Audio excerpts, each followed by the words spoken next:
Welcome learners, তোমাদের সকলকে সুপ্রখান YouTube চ্যানেলে স্বাগত। দেখো, আজকে একটা তোমাদের কাছে নতুন ক্লাস নিয়ে এসেছি। আজকের ক্লাসে আমরা এসএসসি এমটিএস 2024 একদম রিসেন্ট পরীক্ষা, ঠিক আছে, 2024-এর যে 23শে অক্টোবরের শিফট রয়েছে না, 23শে অক্টোবরের প্রথম শিফটের প্রশ্নপত্রটা আলোচনা করব। এবং এখানে দেখবে যে এসএসসি এমটিএস হচ্ছে একটা মাধ্যমিক লেভেলের পরীক্ষা, ঠিক আছে, কিন্তু সেখানে যে প্রশ্নগুলো রয়েছে সেগুলো তোমরা সিজিএল যে এক্সাম সেখানের সাথে অনেক ম্যাচ পাবে। মানে বর্তমান দিনে পরীক্ষাতে কিরকম ভাবে কম্পিটিশন বাড়ছে এবং প্রশ্নের লেভেল কিরকম বাড়ছে সেটা আজকের ক্লাসে তোমরা জানতে পারবে, ঠিক আছে। তো দেখো, প্রথমে একটা প্রশ্ন রয়েছে, ওয়ান্স আ ডান্সার ড্যাশ এর আত্মজীবনী। বুকস অ্যান্ড অথার থেকে প্রশ্নটা প্রথমে। স্ট্যাটিক জিকে, তোমাদেরকে বারবার বলেছি যে স্ট্যাটিক জিকে এমন একটা সাবজেক্ট যেখান থেকে তোমরা প্রচুর প্রশ্ন পাবে, ঠিক আছে।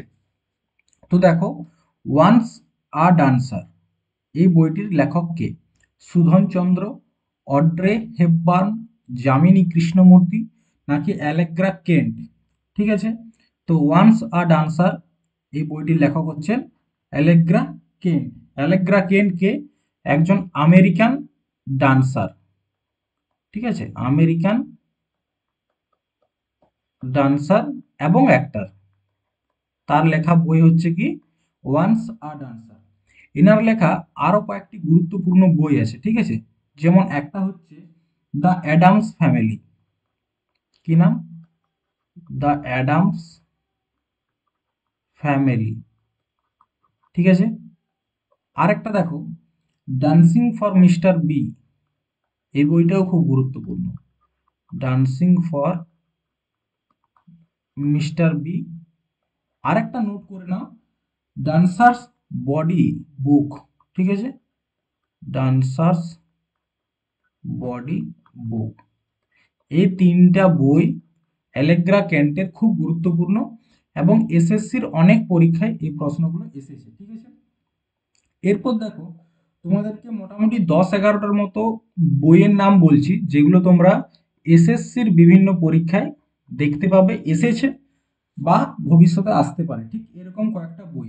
যেমন প্রথমেই যে বইটার নাম বলবো সেটা হচ্ছে কি the tomb of sand. Tomb of sand, এই প্রশ্নটা তো তুমি যদি দেখো পিওয়াইকিউ এসএসসি প্রায় প্রতি বছরই পাবে। লেখকটার নাম হচ্ছে গীতাঞ্জলি, গীতাঞ্জলি শ্রী, ঠিক আছে, গীতাঞ্জলি শ্রী। নেক্সট দেখো, আরেকটা বই, নেক্সট বই যেটা আছে অ্যাডাম। এই বইটা গুরুত্বপূর্ণ, অ্যাডাম। এই বইটার লেখক হচ্ছে কে? এস হরিস, এস হরিস, ঠিক আছে। আরেকটা বই দেখো, আরেকটা বই হচ্ছে তোমার the world as I see it, ঠিক আছে, the world as I see it. এটা কার লেখা? অ্যালবার্ট আইনস্টাইন, ঠিক আছে, Albert Einstein, the world as I see it. তারপর একটা আছে the little book of encouragement, the little book of encouragement, the little book of encouragement. এটা লেখক কে? দালাই লামা। দালাই লামাকে বুদ্ধদের ধর্মগুরু, ঠিক আছে। 5 নম্বরে দেখো, ইকোনমি অ্যান্ড সোসাইটি। এই বইটা অনেকবার এসেছে, economy and society, economy and society কার লেখা? ম্যাক্স ওয়েবার, ম্যাক্স ওয়েবারের লেখা, ঠিক আছে। আরেকটা দেখো, আরেকটা হচ্ছে the Audacity of hope, the Audacity of hope. এটা 2023-এর এমটিএস, 2024-এর সিএইচএসএল, সিজিএল এই পরীক্ষা সবগুলোতে এসছে, ঠিক আছে। বারাক ওবামা, বারাক ওবামা এনার লেখা। আরেকটা দেখো, আরেকটা হচ্ছে কি টু হেল অ্যান্ড ব্যাক। এইটা দেখো, টু হেল অ্যান্ড ব্যাক, এটা কোভিড কে নিয়ে লেখা, ঠিক আছে। To hell and back humans of covid, humans of covid, ঠিক আছে। এই বইটার লেখক হচ্ছে কি বরখা দত্ত, বরখা দত্ত, ঠিক আছে। আরো কয়েকটা দেখে নাও। 8 নম্বরে দ্য কিস অফ লাইফ, এটা মনে রাখা সহজ। দ্য কিস অফ লাইফ কে হতে পারে বলো তো? দ্য কিস অফ লাইফ কে হতে পারে, তোমরা কমেন্টে বলো, তারপর আমি উত্তর দিচ্ছি, ঠিক আছে। একটা হচ্ছে the night watchman, night watchman. আরেকটা নোট করো, আরেকটা হচ্ছে তোমার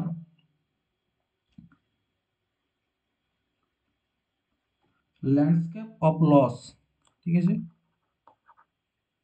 landscape of loss, the story of an Indian drought, এই পুরো বইটার নাম এটা, ঠিক আছে, দ্য স্টোরি অফ অ্যান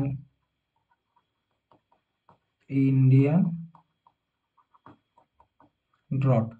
তো দেখো দ্য কিস অফ লাইফ, এই বইটার লেখক হচ্ছে ইমরান হাসমিদ, ইমরান হাসমি, ঠিক আছে। দেখবে সেই সিনেমাটা আছে না, আশিক বানায়া, ওই গানটা, আপনি ওই গানটা, ঠিক আছে। The night watchman, Louise Erdrich, নামটা দেখো, Louise, LOUIS, Louise Erdrich, Erdrich, ঠিক আছে, এটা হচ্ছে নাম। আর একটা হচ্ছে landscape of loss, the story of an Indian drought, এটা লেখক হচ্ছে কবিতা আইয়ার, কবিতা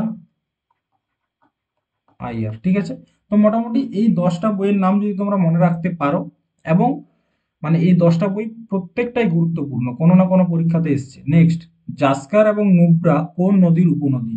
জাস্কার এবং নুব্রা সিন্ধু, গঙ্গা, কাবেরী নাকি মহানদী?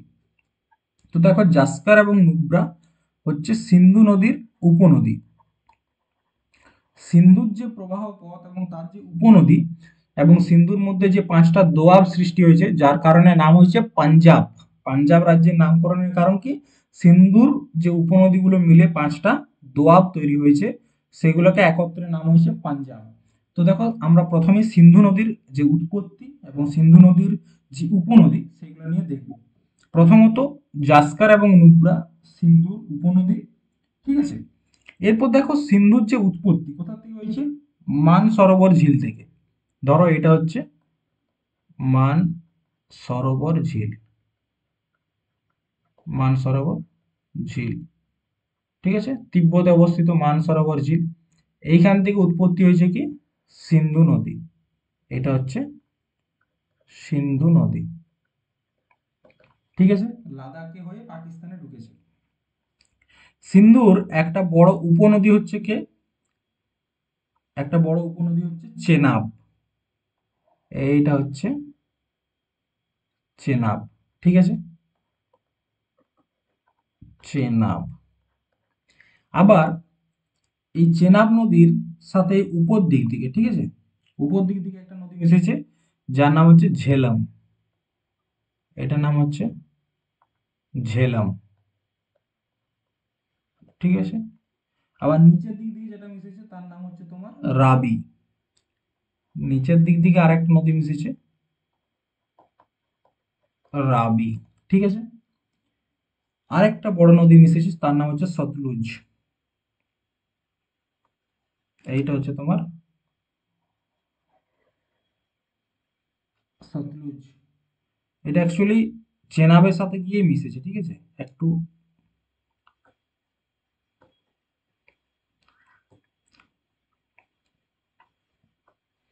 এটা হচ্ছে কি? সতলুজ, সতলুজ, সতলুজ। এবং সতলুজের সাথে মিশেছে কি? ব্যাস। এখানে যে নদীটা মিশেছে আর একটা সতলুজের সাথে, তার নাম হচ্ছে ব্যাস, এখানে লিখছি। তো দেখো এগুলা হচ্ছে কি সিন্ধুর প্রধান উপনদী। এরপর দেখো এটা হচ্ছে সিন্ধু নদী। এটা হচ্ছে ঝেলাম নদী। তো এই সিন্ধু এবং ঝেলামের মাঝে কি হয়েছে, একটা দোয়াবের সৃষ্টি হয়েছে, যেটার নাম হচ্ছে সিন্ধ সাগর দোয়াব। কি নাম? সিন্ধ সাগর দোয়াব। ঠিক আছে, এটার নাম হচ্ছে সিন্ধ সাগর দোয়াব। নেক্সট দেখো, ঠিক সেরকম ভাবে ঝেলাম, এই ঝেলাম এবং চেনাব এই দুটার মাঝেও একটা দোয়াব সৃষ্টি হয়েছে। এই যে দোয়াবটা সৃষ্টি হয়েছে এটার নাম হচ্ছে ঝেলমের ঝে আর চেনাবের চে, মানে হচ্ছে চেজ দোয়াব। ঠিক আছে। আবার চেনাব এবং রাবি এই দুটার মধ্যেও একটা দোয়াব সৃষ্টি হয়েছে, তো এটা হচ্ছে রচনা। এটা হচ্ছে রচনা দোয়াব। রচনা দোয়াব। আবার দেখো এই যে রাবি এবং ব্যাস এই দুটার মাঝে এইখানে একটা দোয়াব সৃষ্টি হয়েছে না, এটার নাম হচ্ছে তোমার রাবি দোয়াব। আর রাবির রা, ব্যাসের বি, রাবি দোয়াব। আর একটা হচ্ছে বেয়াস এবং সতলুজ এই যে মাঝে এইটা, এই দোয়াবটার নাম কি? এই দোয়াবটার নাম হচ্ছে বিষ্ট দোয়াব। বিষ্ট দোয়াব। তো দেখো কটা দোয়াব হলো, একটা, দুটো, তিনটা, চারটা, পাঁচটা। এই পাঁচটা দোয়াবের জন্য কি নাম হচ্ছে? পাঞ্জাব।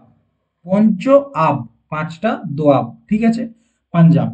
তো সিন্ধুর এইগুলো হচ্ছে প্রধান উপনদী। এরপর দেখো এই প্রত্যেকটা নদীরই না বেদে কিছু কিছু নাম আছে তোমার, যেমন ঝেলাম, চেনাব, রাবি, ব্যাস, সতলুজ, সিন্ধু।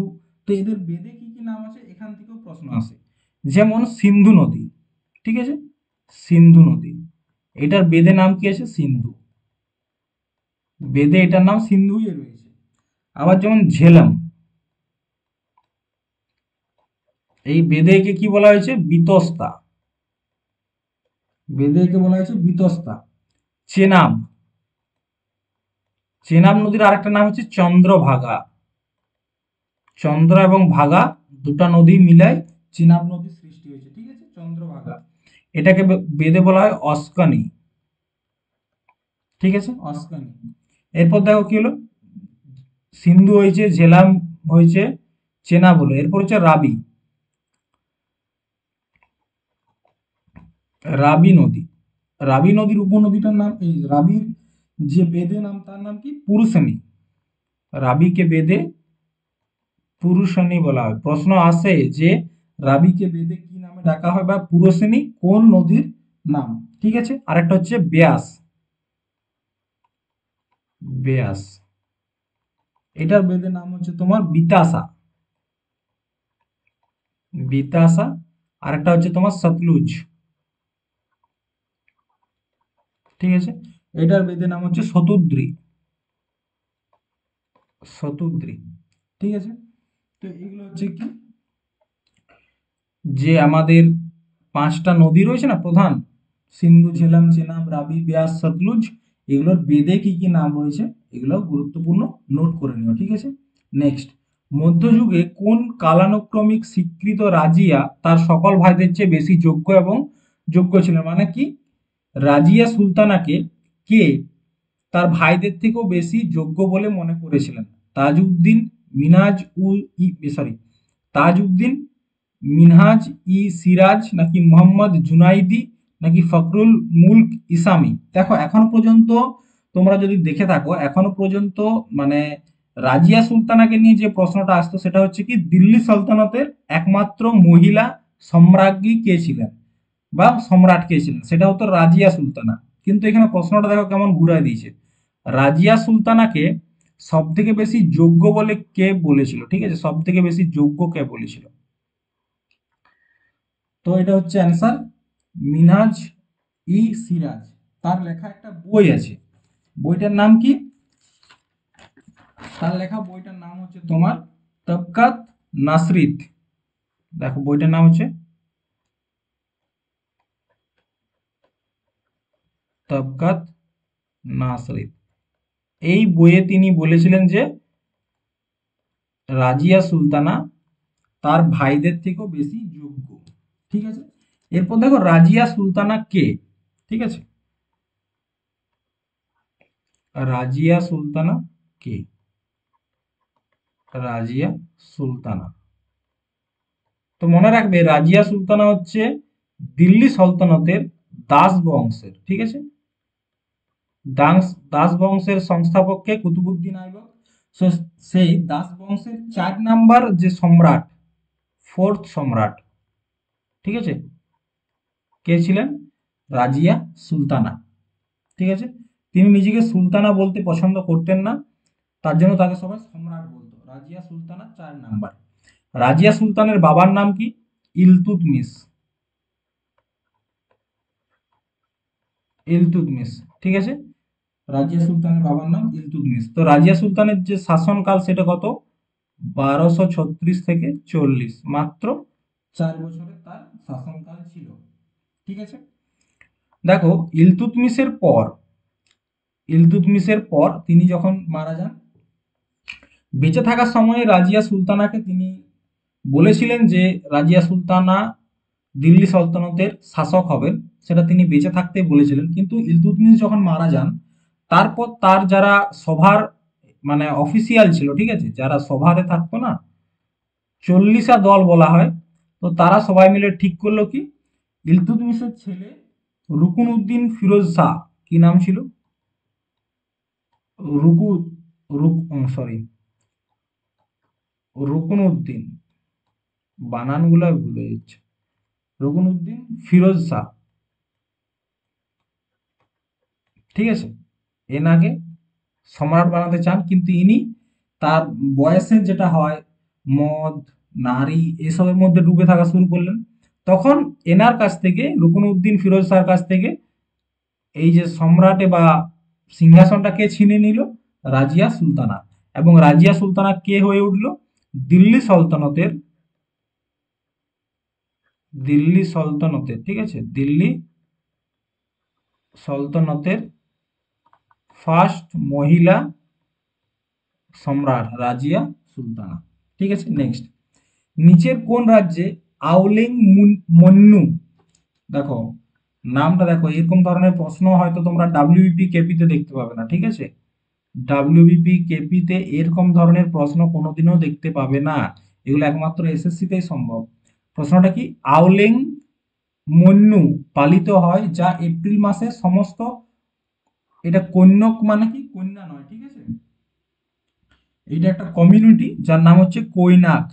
বাংলায় টাইপ করার সময় এই ভুলটা হয়েছে। কৈনাক উপজাতি দ্বারা পালিত একটি প্রাচীন বসন্ত উৎসব। বসন্ত উৎসব কোথাকার? ওয়েস্ট বেঙ্গলে, আমরা যেটাকে হোলি বলি, ঠিক আছে। তো দেখো, আওলেং মন্নু, এটা হচ্ছে উৎসবটার নাম। কোন রাজ্যে পালিত হয়? তেলেঙ্গানা, বিহার, উড়িষ্যা, নাগাল্যান্ড। তো এটা নাগাল্যান্ডে পালিত হয়, ঠিক আছে, নাগাল্যান্ডে পালিত হয়। এবং কৈনাক, কৈনাক হচ্ছে নাগাল্যান্ডের একটা উপজাতি। কোথাকার? নাগাল্যান্ড, নাগাল্যান্ডের উপজাতি, ঠিক আছে। নাগাল্যান্ডের উপজাতি হচ্ছে কৈনাক। এরপর দেখো, নাগাল্যান্ডের আরো কিছু উৎসব আছে, যেগুলো যেমন হচ্ছে তোমার হর্নবিল, ঠিক আছে। নাগাল্যান্ডে যেগুলো রয়েছে, নাগাল্যান্ড, ঠিক আছে, নাগাল্যান্ডে যে উৎসবগুলো রয়েছে, একটা হচ্ছে কি হর্নবিল, যেটা নাগাল্যান্ডের সব থেকে বড় উৎসব, ঠিক আছে। আর কি রয়েছে? আর একটা রয়েছে সুখেনেই বা সুকনায়, যেটা মনে রাখার সহজ উপায় কি? সুখে নেই, ঠিক আছে। ইয়ামসে, ইয়ামসে। তারপর রয়েছে সেক্রেনি, সেক্রেনি কোথাকার? এটাও কিন্তু নাগাল্যান্ড, সেক্রেনি, ঠিক আছে। তো এগুলো হচ্ছে নাগাল্যান্ডের উৎসব। এরপর নাগাল্যান্ডের কয়েকটা উপজাতি, নাগাল্যান্ডে যদি উপজাতি কয়েকটা নোট করে রাখো, এখান থেকে প্রশ্ন আসে। একটা তো বললাম কৈনাক উপজাতি, এটা হচ্ছে তোমার নাগাল্যান্ডের। তারপর রয়েছে তোমার রংসেই, ঠিক আছে। কি রয়েছে? রংসেই, রংসেই উপজাতি। আর কি রয়েছে? আরেকটার নাম হচ্ছে তোমার অঙ্গামী। এটা অনেকবার প্রশ্ন এসছে যে অঙ্গামী উপজাতি কোন রাজ্যের? নাগাল্যান্ড, ঠিক আছে। জেলিয়া, জেলি আ বা জেলি আং অনেক জায়গায়। তো এই তিনটা উপজাতি গুরুত্বপূর্ণ নাগাল্যান্ডের। ঠিক আছে, আরেকটা হচ্ছে নাগা। ঠিক আছে, এরপর দেখো উড়িষ্যা। উড়িষ্যার কয়েকটা উৎসব, যেমন একটা হচ্ছে তোমার নোয়াখাই। নোয়াখাই কোথাকার? উড়িষ্যার বটে। তাছাড়া তোমার রয়েছে রজ পর্ব, বালিযাত্রা। ঠিক আছে, এগুলো হচ্ছে তোমার উড়িষ্যার। তেলেঙ্গানা বাথুকাম্মা, বাথুকাম্বা, বাথুকাম্বা রয়েছে। ঠিক আছে, তাছাড়া রয়েছে তোমার মেদ্রাম যাত্রা, মেদ্রাম যাত্রা, বোনালু, এগুলো সব তেলেঙ্গানার উৎসব। বিহারে কি কি রয়েছে? বিহারে রয়েছে ছট উৎসব, সব থেকে বড় ছট। ঠিক আছে, তারপর হচ্ছে বিহুলা, কর্মা, এগুলো সব নোট করবে, পরীক্ষায় এগুলো প্রচুর আসে। আর একটা হচ্ছে সোনপুরের পশু মেলা, সোনপুরের পশু মেলা। এশিয়ার সব থেকে বড় পশু মেলা হচ্ছে কি? সোনপুরের পশু মেলা। ঠিক আছে, নেক্সট প্রশ্ন দেখো, ভারতীয় সংবিধানের কোন অনুচ্ছেদে হাইকোর্টের বিচারক নিয়োগের বিধান রয়েছে? কোথাকার? হাইকোর্টের বলেছে। ঠিক আছে, সুপ্রিম কোর্টের নয়, হাইকোর্টের। আর্টিকেল 217, আর্টিকেল 119, আর্টিকেল 252 নাকি আর্টিকেল 202? তো তোমরা আশা করি সকলেই জানো যে আর্টিকেল 117-তে হাইকোর্টের যে বিচারকের নিয়োগ তার প্রসেস বলা হয়েছে। নিয়োগটা কিরকম ভাবে হয়? হয় chief justice of India, supreme কোর্টের চিফ জাস্টিস অফ ইন্ডিয়া, বা বা কে বা হচ্ছে তোমার হাইকোর্টের জাজ, সিজিআই। ঠিক আছে, চিফ জাস্টিস বা গভর্নর। এনারা কি করেন? প্রেসিডেন্টকে সিফারিশ দেন বা পরামর্শ দেন। কাকে? প্রেসিডেন্টকে। যে এই ব্যক্তিকে, ধরো এ একটা ব্যক্তি, এই এ ব্যক্তিকে হাইকোর্টের বিচারক করা হোক। ঠিক আছে, তারপর প্রেসিডেন্ট তাকে কি করে? নিয়োগ করে। তাহলে নিয়োগটা কে করে? প্রেসিডেন্ট করে। এটা একটা জিনিস মনে রাখবে। ঠিক আছে, এরপর দেখো হাইকোর্টের যখন প্রশ্ন এসেছে, তো হাইকোর্ট থেকে কয়েকটা আর্টিকেল মনে রাখতে হবে। যেমন প্রথমে হচ্ছে আর্টিকেল নাম্বার 214। এইখানে কি বলা হয়েছে? হাইকোর্টের যে গঠন, হাইকোর্টের গঠন বলা হয়েছে, গঠনটা কিরকম ভাবে হবে। ঠিক আছে, এবং মনে রাখবে ভারতবর্ষের প্রথম হাইকোর্ট হচ্ছে কোথায়? কলকাতাতে। তারপর হচ্ছে আর্টিকেল 226। আর্টিকেল 226 এখানে কি হয়েছে? হাইকোর্টের যে রিট পাওয়ার, যেমন সুপ্রিম কোর্ট আর্টিকেল 32 অনুসারে 5 প্রকারের রিট জারি করতে পারে, ঠিক সেরকম ভাবে আর্টিকেল 226 ব্যবহার করে হাইকোর্টও রিট জারি করতে পারে। এবং আর্টিকেল 215, আরেকটা হচ্ছে আর্টিকেল 215। আর্টিকেল 215 এখানে কি বলা হয়েছে? যে high court is a court of record. Court of record মানে কি?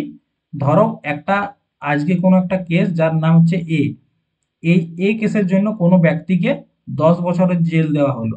আবার সেম কোনো একটা কেসে, সেম একটা কেস, কিন্তু ব্যক্তি বি, তাকে বলা হচ্ছে যে না, 15 বছরের জেল দেবো।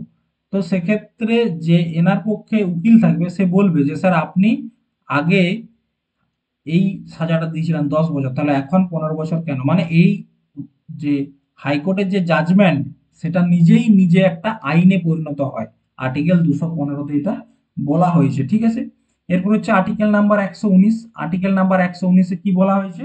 যে সংসদে আর্থিক বিষয়ে কার্যপ্রণালী নিয়ন্ত্রণ করবে। ঠিক আছে, পার্লামেন্ট কি করবে? পার্লামেন্ট যে ফাইন্যান্সিয়াল ম্যাটারে নিয়ন্ত্রণ করবে। ঠিক আছে, আর্টিকেল নাম্বার 252। আর্টিকেল নাম্বার 252 কি বলছে? যে পার্লামেন্ট, এটাও পার্লামেন্ট, ঠিক আছে, পার্লামেন্ট দুই বা তার বেশি রাজ্যে আইন তৈরি করতে পারবে যদি সেই রাজ্যের অনুমতি থাকে। এবং আর্টিকেল 202, এটা হচ্ছে তোমার annual financial report. Annual financial report, যেটাকে আমরা কি বলি? যেটাকে আমরা বলি বাজেট। কিন্তু একটা জিনিস মনে রাখবে, আমাদের সংবিধানে বাজেট বলে কোনো শব্দ উল্লেখ নেই। ঠিক আছে, সেটার পরিবর্তে কি রয়েছে? Annual financial report. নেক্সট 1898 সালে জে জে থমসন কোন মডেলের উন্নয়নের জন্য পরিচিত? J J Thomson gold foil model, নাকি প্লাম পুডিং মডেল, নাকি ডবল স্লিট মডেল, নাকি অয়েল ড্রপ মডেল? তো জে জে থমসন, ঠিক আছে, তিনি 1898 সালে একটা থিওরি দেন, কাকে নিয়ে? পরমাণুকে নিয়ে, যেটার নাম হচ্ছে প্লাম পুডিং মডেল। কি নাম? Plum pudding model. এটার আরেকটা নাম আছে, সেটা হচ্ছে কি raising pudding model. Raising pudding model, ঠিক আছে, রেজিং পুডিং মডেল। এখানে তিনি কি বলেছেন? এখানে জে জে থমসন বলেছেন যে একটা পরমাণুতে যত পরিমাণে পজিটিভ চার্জ থাকে ঠিক সেম পরিমাণে নেগেটিভ চার্জ থাকে। অর্থাৎ কি, যতগুলো প্রোটন থাকে ততগুলো ইলেকট্রন থাকে।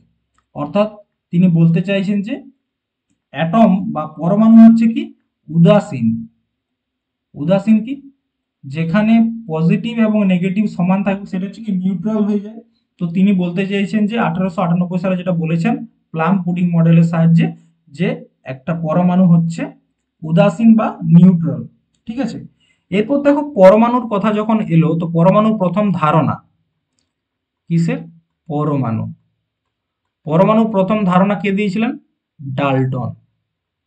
ঠিক আছে, ডাল্টন প্রথমবার পরমাণু ধারণা দেন এবং তিনি বলেন যে এই পৃথিবীর প্রত্যেকটা বস্তু পরমাণু দিয়ে তৈরি।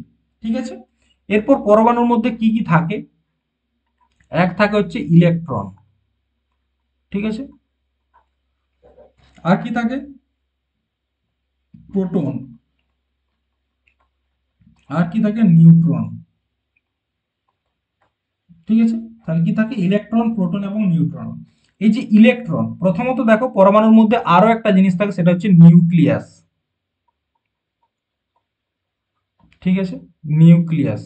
আর এই নিউক্লিয়াসের ভিতরে কি থাকে? প্রোটন থাকে এবং নিউট্রন থাকে। ঠিক আছে, নিউক্লিয়াসের ভিতরে কি থাকে? এক হচ্ছে প্রোটন, আর একটা হচ্ছে নিউট্রন। ঠিক আছে, এটা হচ্ছে নিউট্রন নিউক্লিয়াসের ভিতরে থাকে। এবং এই নিউক্লিয়াসের আবিষ্কারটা কে করেছে? রাদারফোর্ড। রাদারফোর্ড। আগের দিন একটা ক্লাসে হয়তো বলেছিলাম তোমাদেরকে। তো নিউক্লিয়াসের খোঁজ বা নিউক্লিয়াস আবিষ্কার করেছে রাদারফোর্ড। ঠিক আছে, এরপর দেখো ইলেকট্রন। এই ইলেকট্রনের খোঁজটা কে করেছে? তার নাম হচ্ছে জে জে থমসন। কি নাম? J J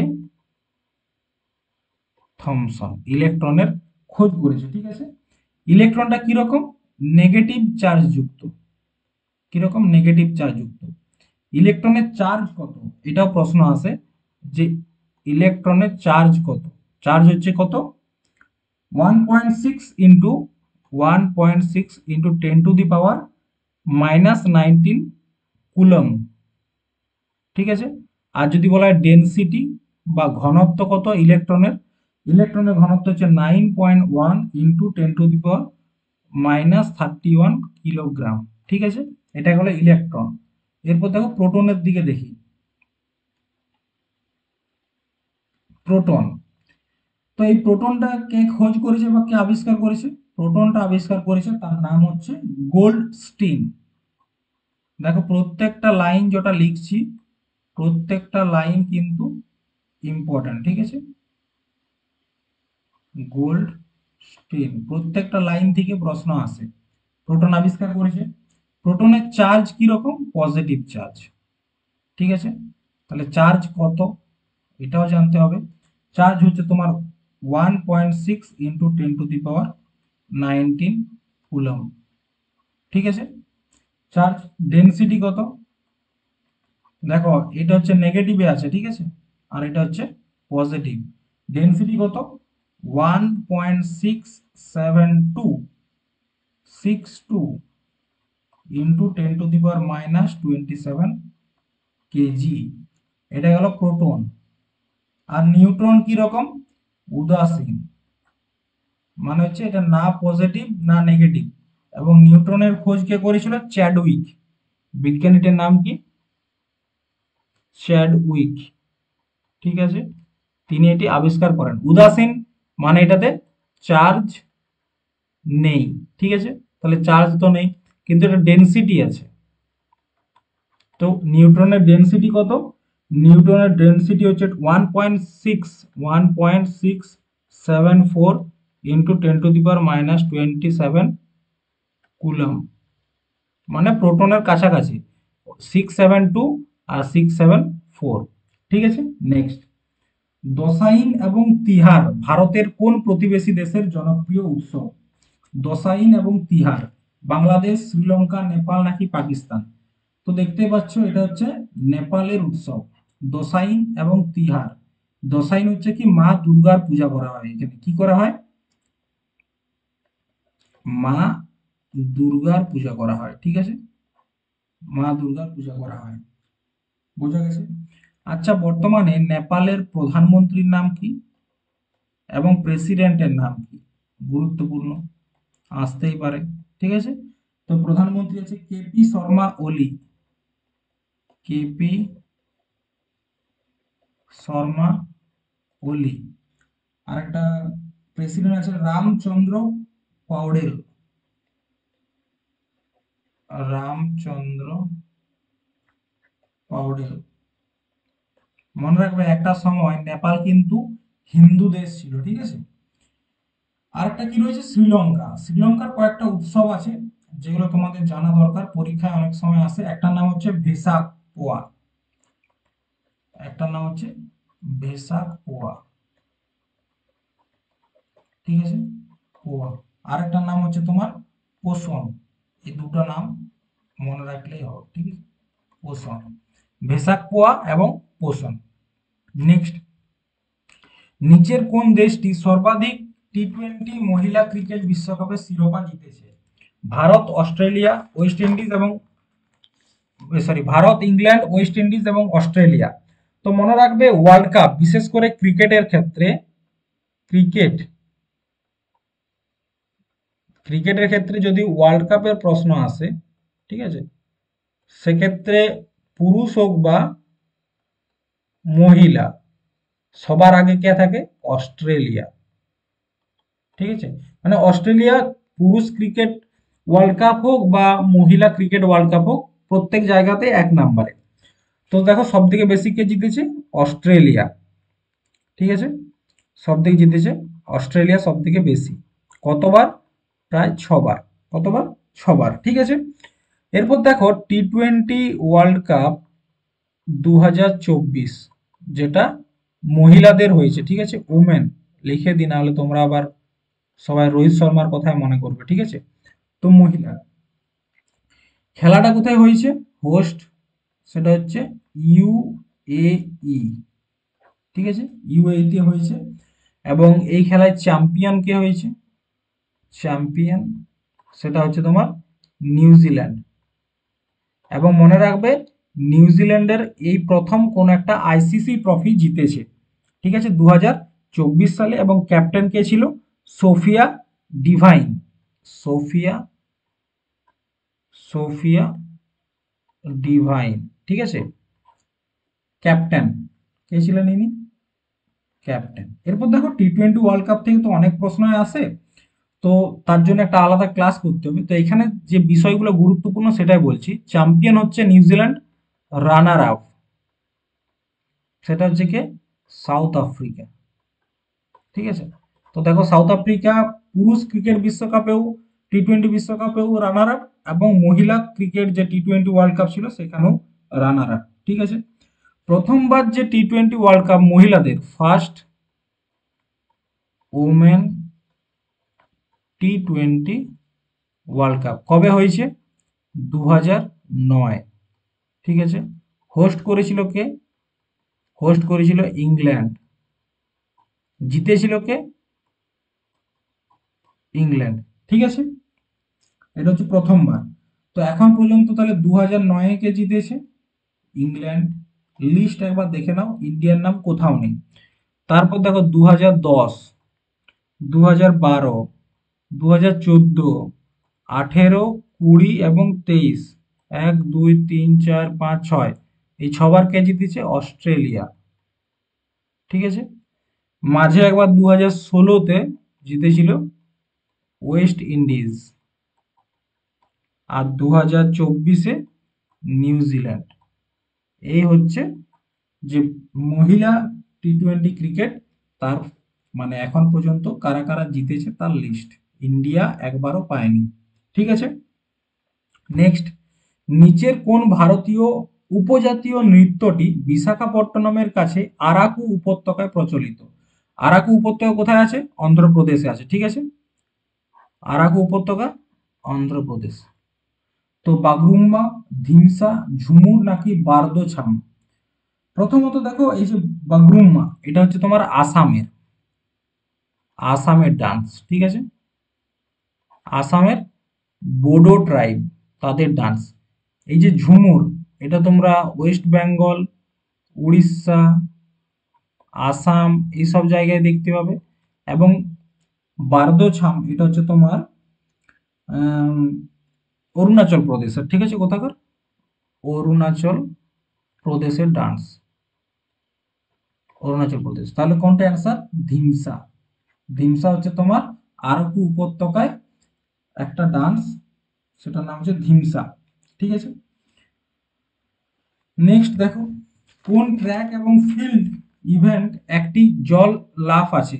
হার্ডেল running, decathlon, cross country running নাকি স্টিপল চেজ? ঠিক আছে, তো অ্যান্সার হচ্ছে স্টিপল চেজ। স্টিপল চেজটা কিরকম?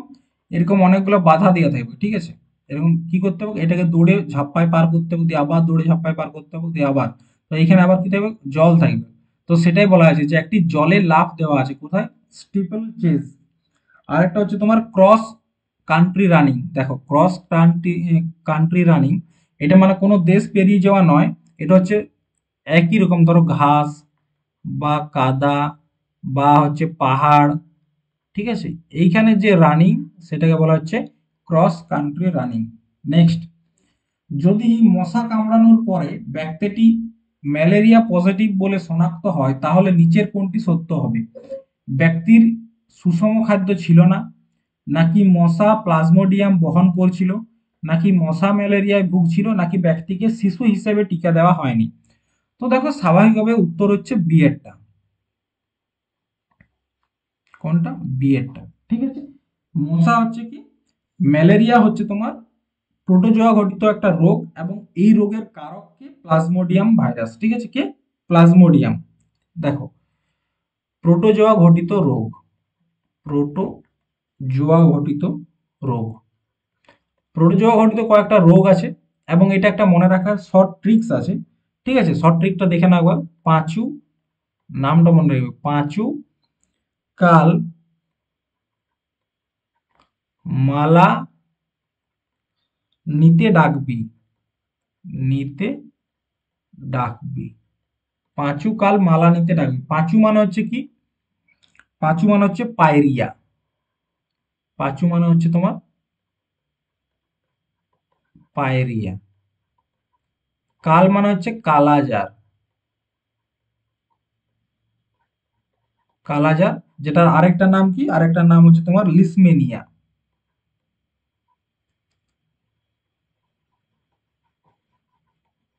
লিসমেনিয়া। মালা মানে হচ্ছে ম্যালেরিয়া, নিতে মানে হচ্ছে নিদ্রা রোগ।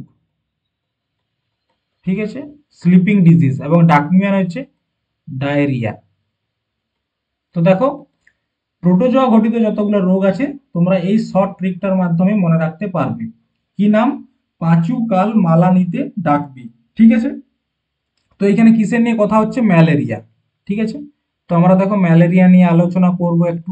ম্যালেরিয়া সম্বন্ধে কয়েকটা জিনিস জানবো। প্রথমত, এটা প্রোটোজোয়া ঘটিত রোগ। এটার কারক কে? কারক হচ্ছে প্লাজমোডিয়াম। ঠিক আছে, প্লাজমোডিয়াম। বাহক কে? এই রোগটা কে বয়ে নিয়ে যায়? সেটা হচ্ছে ফিমেল অ্যানাফিলিস মশা, ফিমেল অ্যানাফিলিস মশা। ঠিক আছে, ফিমেল অ্যানাফিলিস মশা। এই রোগটা খোঁজ করেছিল কে? তার নাম হচ্ছে রোনাল্ড রস, রোনাল্ড রস। ঠিক আছে, আচ্ছা, ওয়ার্ল্ড ম্যালেরিয়া ডে কবে পালন করা হয় বলো? ওয়ার্ল্ড ম্যালেরিয়া ডে কবে পালন করা হয়? 24শে এপ্রিল। ঠিক আছে। ম্যালেরিয়া রোগের যে মেডিসিন সেটা কি? সেটা হচ্ছে কুইনাইন। কুইনাইন কোথা থেকে পাওয়া যায়? সিনকোনা গাছের ছাল থেকে। কোথা থেকে? সিনকোনা গাছের ছাল। ঠিক আছে, বোঝা গেছে। এই হচ্ছে ম্যালেরিয়া। নেক্সট দেখো, একজন বন্দির দ্রুত বিচারের অধিকার নিচের কোন মৌলিক অধিকারে শ্রেণীবদ্ধ করা হবে? Right to life, right against exploitation, right two constitutional remedies, নাকি রাইট টু ইকুয়ালিটি। ঠিক আছে। তো একজন বন্দির যাকে অ্যারেস্ট করা হয়েছে তার দ্রুত বিচারের জন্য যে মৌলিক অধিকারটা থাকবে সেটা হচ্ছে রাইট টু লাইফ।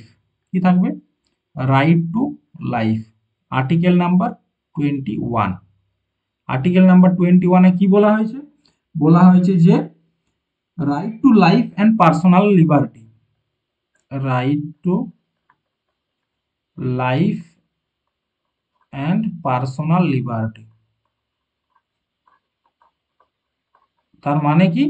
মানে বেঁচে থাকার অধিকার এবং তার নিজের যে প্রাইভেসি তার অধিকার। বেঁচে থাকার অধিকার বলতে কি বোঝাচ্ছে?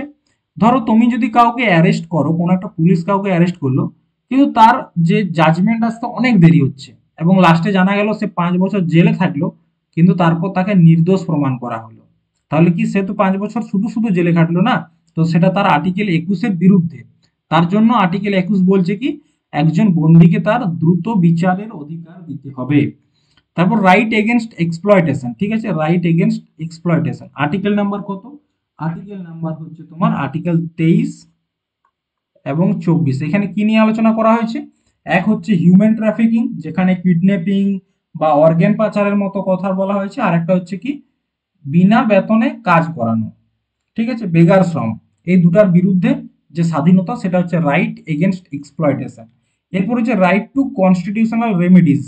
দেখো এটাকে বি আর আম্বেদকর কি বলেছে? সংবিধানের আত্মা।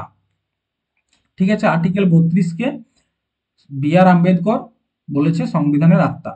এই আর্টিকেল 32 অনুসারে সুপ্রিম কোর্ট 5 প্রকারের রিট জারি করতে পারে। ক প্রকারের? 5 প্রকার। 5 ধরনের রিট জারি করতে পারে। একটার নাম হচ্ছে কি হোবিয়াস কর্পাস। একটার নাম হচ্ছে হোবিয়াস কর্পাস। ঠিক আছে। আরেকটার নাম কি ম্যান্ডামাস। একটার নাম কি কো ওয়ারেন্টো। ওয়ারেন্টো। ঠিক আছে। আরেকটার নাম কি প্রহিবিশন।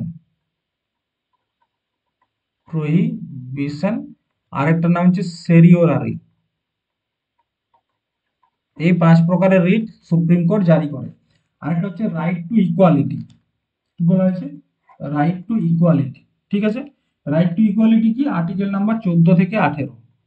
আমরা সবাই সমান এবং সবাই ভারতের নাগরিক, এটা এখানে বলা হয়েছে। Next, epic poem Savitri described by its author as a legend and a symbol was written by.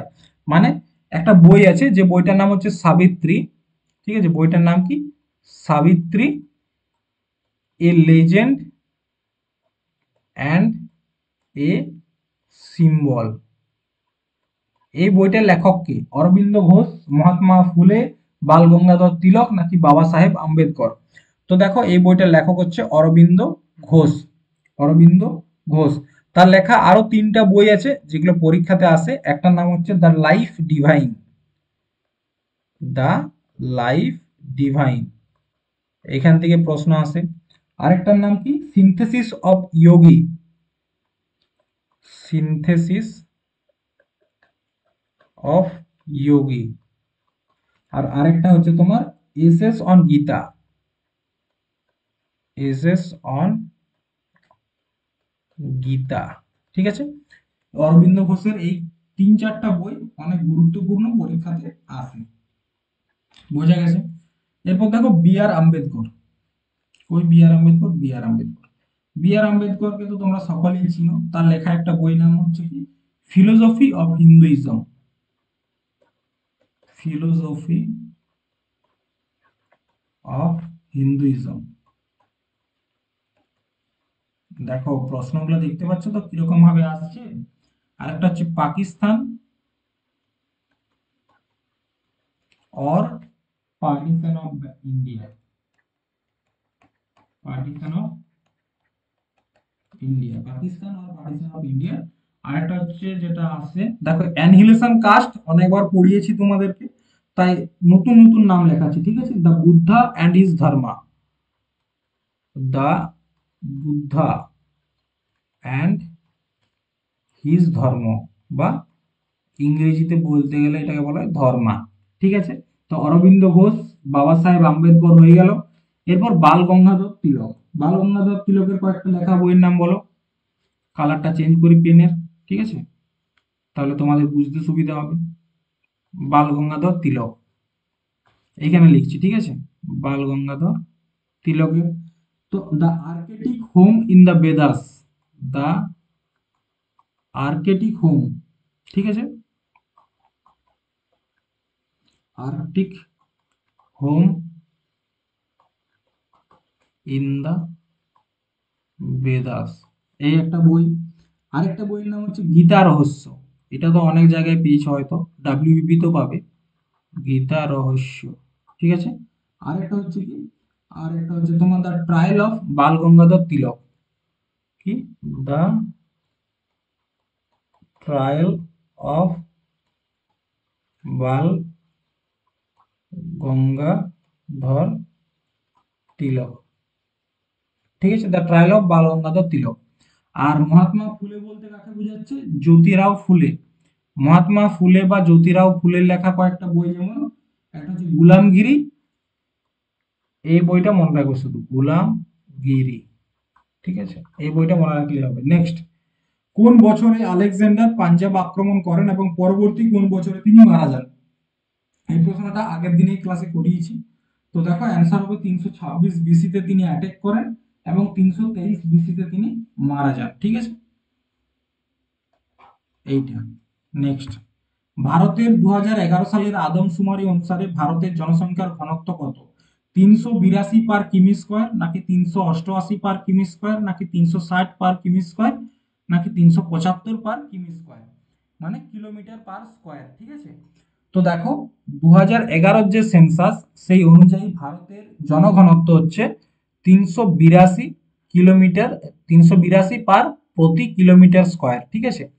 এরপর 2011 সেন্সাস নিয়ে আগের দিন ক্লাসেও তোমাদেরকে কিছু নোটস দিয়েছি, এবং বাকি যে ইনফরমেশন সেটা জানার জন্য একটা আলাদা ক্লাস করতে হবে, ঠিক আছে, 2011 সেন্সাস। এবং ক্লাসটা এমন ভাবে করতে হবে যেন ওই ক্লাসটা করার পর আর অন্য কোনো ক্লাস দেখার প্রয়োজন না পড়ে। তোমরা যদি করতে চাও সেক্ষেত্রে তোমরা কমেন্ট করো এবং তোমাদেরকে অবশ্যই ক্লাসটা করানো হবে। নেক্সট, নিম্নলিখিত ক্ষেত্রগুলির মধ্যে কোনটি ন্যাশনাল এমিনেন্স অ্যাওয়ার্ডের আওতায় পড়ে না? দেখো এই অ্যাওয়ার্ডের নাম হয়তো অনেকে শুনোনি, এমিনেন্স অ্যাওয়ার্ড, ঠিক আছে। জ্ঞানপীঠ শুনেছো, সাহিত্য একাডেমি শুনেছো, ভারতরত্ন, পদ্মশ্রী, পদ্মভূষণ, পদ্মবিভূষণ, কিন্তু ন্যাশনাল এমিনেন্স অ্যাওয়ার্ড এই নামটা হয়তো অনেকেই শুনোনি। সাহিত্য, নাচ, নাকি সমস্ত ফর্ম এবং উৎস সঙ্গীত, নাকি থিয়েটার? প্রথমত অ্যান্সারটা দেখো, অ্যান্সারটা হচ্ছে তোমার সাহিত্য। এমিনেন্স অ্যাওয়ার্ডের মধ্যে সাহিত্য বা লিটারেচার আসে না। এই যে অ্যাওয়ার্ডটা আছে এটার পুরো নাম কি? শ্রী সন্মুখ নন্দ ন্যাশনাল এমিনেন্স অ্যাওয়ার্ড। কি আছে? শ্রী সন্মুখানন্দ,